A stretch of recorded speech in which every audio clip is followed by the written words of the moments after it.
Chapter 27. Colm, Socks, and Hooligan kept care of the cows and fence repairs through the summer while Alton and Amos put up hay for the next winter. Colm spent most of his time on Dax's ranch, except for visiting Laura and Betty when he could. He was happy with his work, and even though he missed his mom and dad, he liked his life with his horse and dog.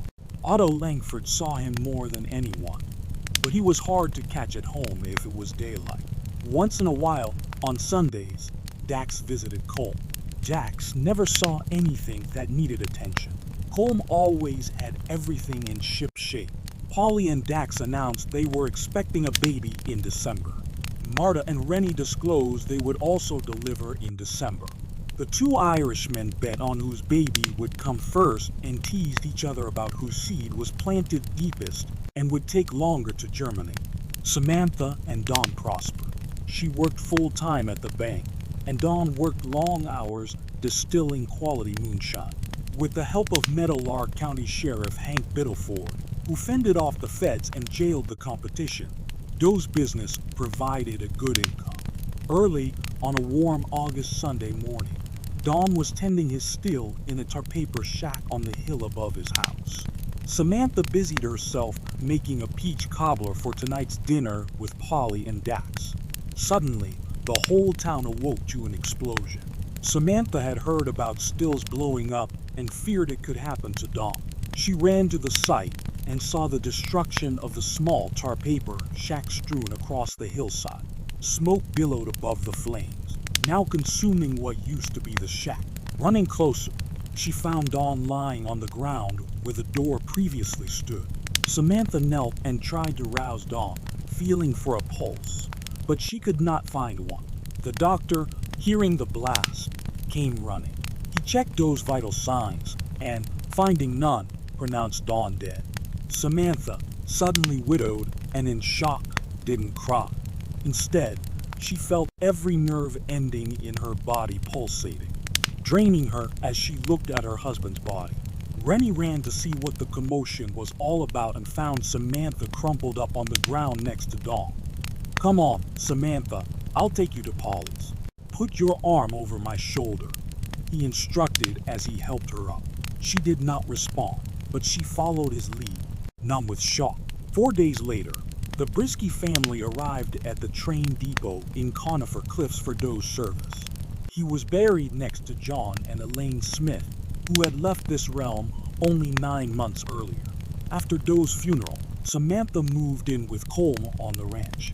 Each day, she commuted 5 miles to the bank in the Chevy Coupe Don bought 2 months before his death. Samantha's banking job and the support of the community kept her sane despite her overwhelming sense of loss. As the summer ended and fall seemed to drag on, Samantha slowly accepted Doe's death. She began to notice how Colm matured, both physically and in his seriousness toward his work. Colm had evolved into a 15-year-old man. By mid-November, Samantha had moved back into town. Colm gathered the cows in the farthest southeast corner of the ranch and shut up the house for the winter. Amos and Alton rode over to help him trail the cattle back to Cold Creek, where Colm settled at the Clarks' ranch until the first of the year. On December 1st, Polly gave birth to a baby girl, Leah M.C. Catron. Dax proudly handed out cigars to every man he saw and bragged about the new member of his family. Samantha and Marta spent time with Polly googling little Leah. On December 10th, another blow befell the community of Conifer Cliffs. Marta Kelly, after a long labor, died in childbirth. Her son, Collis Kelly, survived. In the short time Marta lived in Conifer Cliffs, she had become a friend to everyone in the community. She knew everyone through her work at the grocery store, which had also evolved into a hardware and dry goods store as the town's needs grew. Marta knew what everyone was doing, based on what they had purchased and what they had special ordered from her. Ted and Rennie worked tirelessly to source and deliver all the supplies Marta had ordered. Marta made so many friends that her death was devastating to more than just her family. The whole community mourned her passing in a funeral at the church, packed with standing room only. It was a tragedy that Collis didn't know the treasure he lost at birth. Rennie was devastated and buried himself in his work while Collis stayed with his two doting grandmothers. Drinking moonshine with Dax was Rennie's only escape from the pain he felt. But even then, every minute in his days and nights was filled with thoughts of Marta.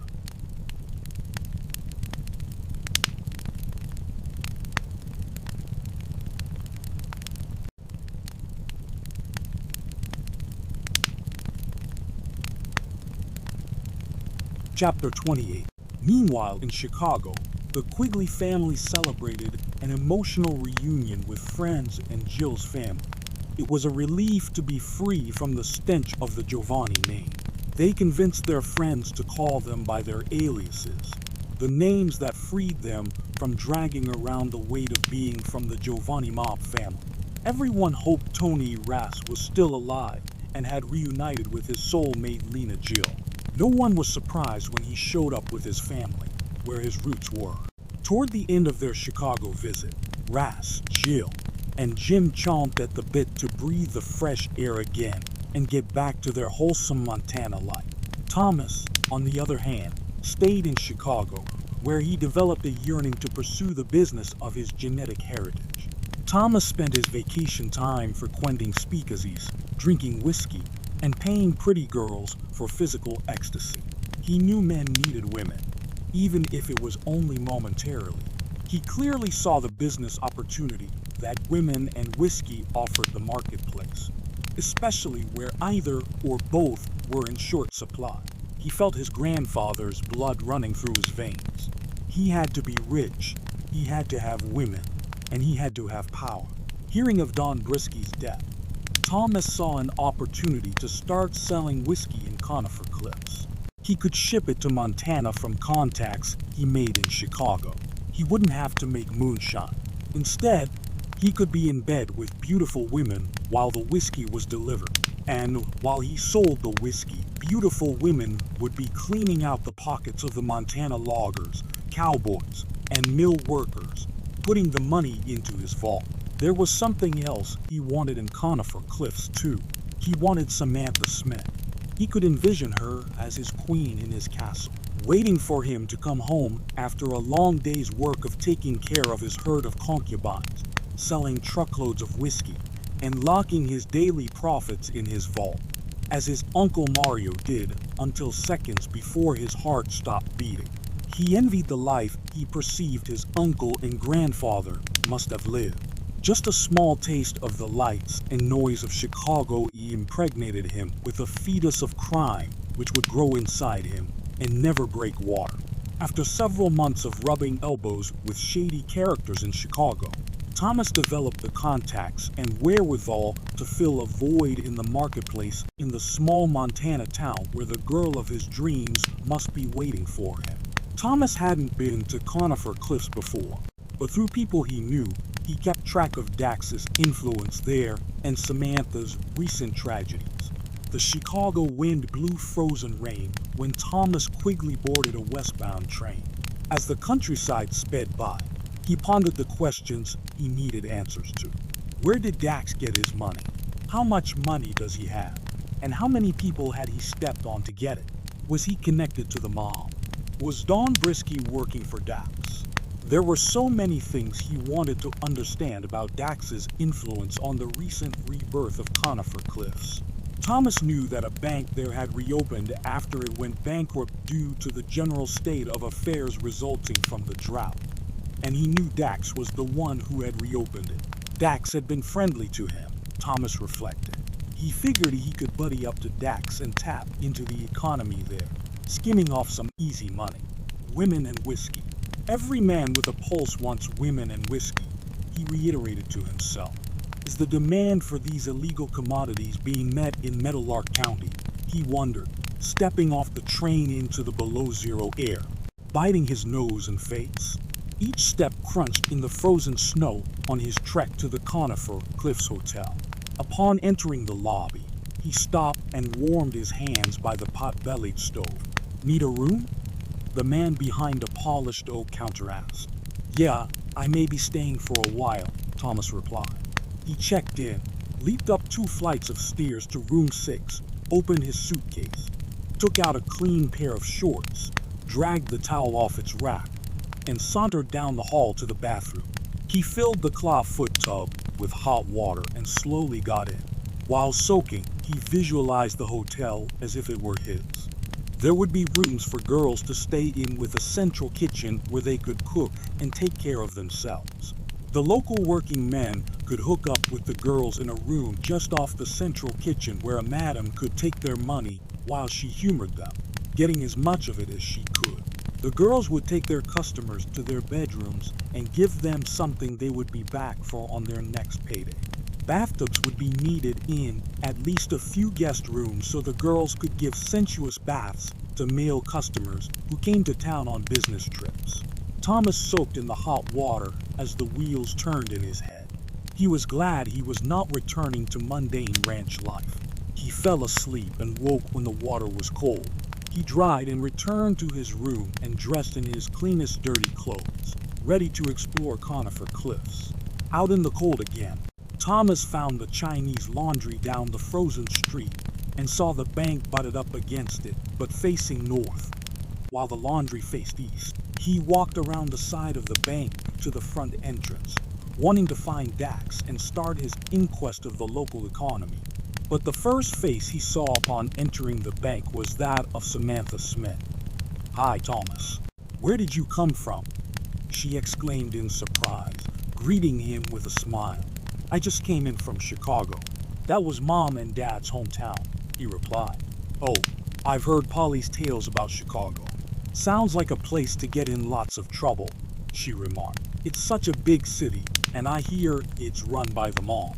I suppose if trouble is what you were looking for, you could find it there, or anywhere else for that matter," he said, looking at her intensely. "How have you been since we last met?" "Long story," she replied sadly. "Mom and Dad died, then I got married, and my husband died. Colmy is working for Dax, and Quinn is at the boarding school in Brookston." "My God, I am sorry to hear all of that," Thomas said, acting like it was news to him, even though he had heard it previously from the grapevine. "Here all this time, I thought you were just waiting for me to come to get you." He schmoozed, giving her a crooked grin. Samantha noted a new air about Thomas. His innocence had been robbed and replaced by something she was not comfortable with. She was in mourning. She needed to be consoled, not hustled. A tear came to her eye. "No, my life has gone very fast, and I haven't been waiting for anything," she whispered slightly. "I'm so sorry for all your misfortune," he consoled, patting her hand on the counter. "Is Dax in?" "Hello, Thomas," Dax greeted, appearing from the back room. "I thought I recognized your voice out here." "Hey, Dax, good to see you," Thomas commented, extending his hand. "I have a few things to run by you, Dax. May I buy you a cup of coffee or lunch?" Thomas asked. "Sure, we can go over to Dyson's. I missed lunch today. I was too busy, but now I have time. Lead the way. It's across the city park. Have you got some more of those good cows to sell me?" "Dad might have some, but I'm trying to do a different kind of business," Thomas said, seeing the words riding on his breath out in the cold air. "Does this county have access to boatloads of good whiskey?" Thomas whispered to Dax. "Our supply has dwindled since Don Brisky still blew up and killed him," Dax replied sadly. He was Samantha's husband.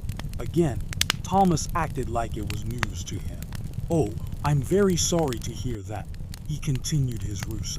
"I have access to any and every kind and brand of whiskey you can imagine," Thomas bragged, stepping up on the boardwalk in front of Dyson's. "And women who want to sell what men want most." Thomas looked at Dax to ascertain his reaction. "Really?" Dax replied, hearing this unexpected proposal. Thomas noticed Dax kept a straight face. Steam from the kitchen met the freezing air when Dax opened the cafe door. The two chose a booth in the far corner. Margie Dyson set glasses of water and menus on their table. They kept their conversation confined to chit-chat while she was in hearing range.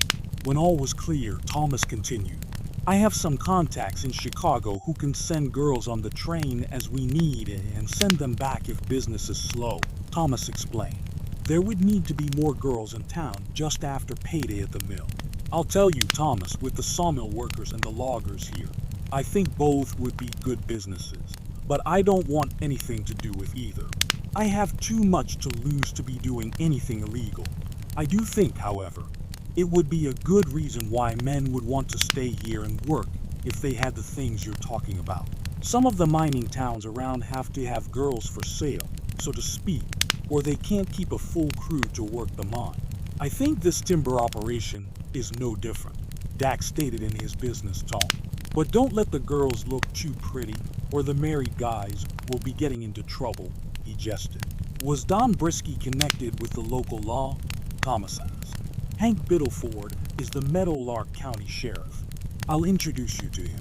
You can ask him, but as for me, I don't know, and I don't want to know. Dax replied firmly. I never took you for such a straight guy. I thought you would want to share in some huge profits, Thomas commented. I'm doing well at what I'm doing, and I don't want to jeopardize what I have. I don't object to it. I just don't want to be implicated in any of it if the roof falls in, Dax reiterated. How did you make all your money? Thomas asked. Was it all clean business? My business is clean.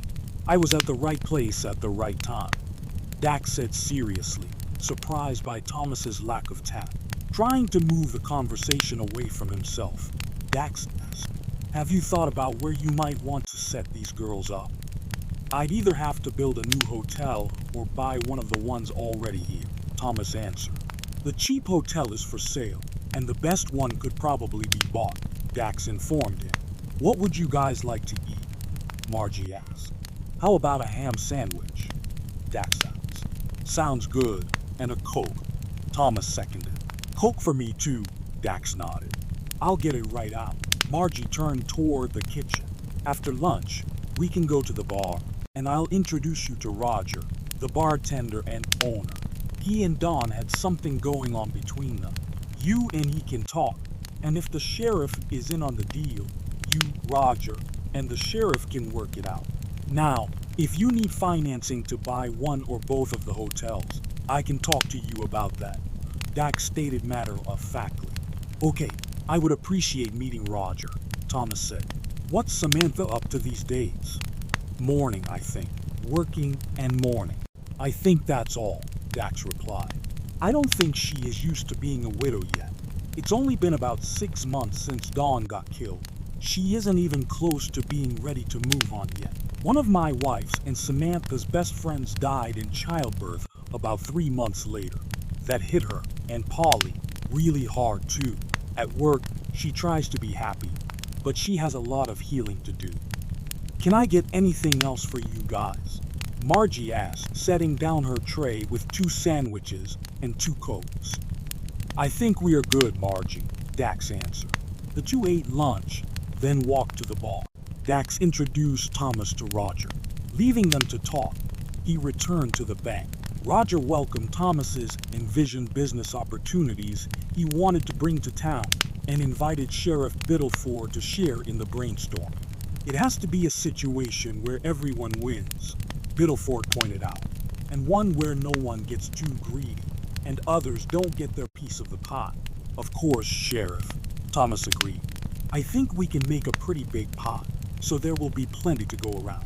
If I buy both hotels, keep the girls in the old one, and make it possible for our more upscale customers to stay at the nicer hotel with ladies delivered to their private rooms, we will be catering to all economic levels. Instead of buying the old hotel, I think we should renovate the upstairs of the bar and work the girls out of here. That way, we would be able to sell more whiskey, Roger said. We don't want to take away the old hotel. The town needs a place for people who can't afford the better one. If they save some money on their hotel bill, they will have more to spend at the bar. You boys do what you want. Just give me 5% of the gross revenues, and don't even think about cheating me out of a penny, Biddleford warned. I'll run interference with the feds, and you guys take care of the business. However, you work it out between the two of you. I need to get going. Keep me posted. With the sheriff's blessing, Thomas began negotiations to purchase the better hotel, and Roger hired the two local carpenters, Wayne and Norm, to remodel the upstairs of the bar building. Thomas returned to Chicago to start the flow of a large assortment of liquor rolling into Roger's bar, where business picked up immensely. Thomas soon returned to Conifer Cliffs from Chicago with a pile of dirty money needing to be laundered. He bought the better hotel. When Wayne and Norm finished the bar remodel, they renovated two of the hotel rooms into suites with private bathrooms for upscale customers. Thomas reasoned that such customers might want to enjoy feminine entertainment and companionship for extended periods. The sawmill and logging operation, usually short on help, now had men standing in line for work. The bait was bringing men and money to Conifer Cliffs, but it was also bringing trouble not seen before. Pretty new faces decorated Roger's bar. Soon, discontent brewed among the young men, who were led to believe that there might be more to their relationships with the new girls in town than there really was. Fights at the bar were common, but they became much more regular and much more violent when spurred by jealous testosterone fueled by sweet, loving whispers bestowed on every customer. These girls were professionals, and the men were Neanderthals, being led by their natural instinct to reproduce. Samantha had been okay with Dawn distilling and selling moonshine, but she was repulsed by what Thomas was doing. The efforts he made to win her heart were not only unwanted, but they made her nauseous.